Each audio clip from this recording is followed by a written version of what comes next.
Oui, merci, bonsoir à tous. Une fois de plus, finalement, comme un peu dans la continuité des interventions de mon collègue tout à l'heure, Denis Dupertuis, on remarque ici un certain nombre de reports de projets structurants et importants pour la ville.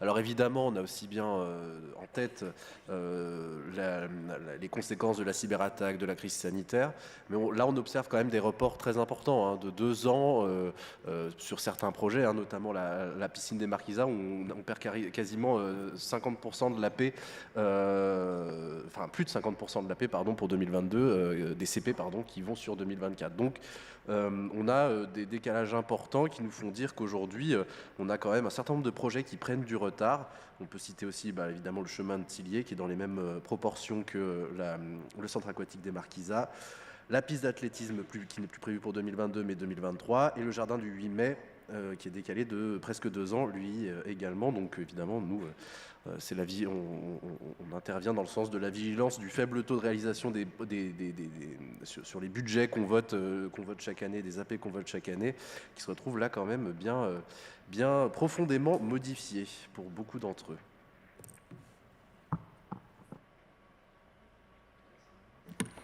Oui, c'est entendu, c'est noté. Pour ce qui concerne le chemin de Tillier, quand les 13 hommes seront finis, on va pouvoir aller jusqu'au bout du projet. Nous ne sommes pas les seuls à la manœuvre sur ce dossier.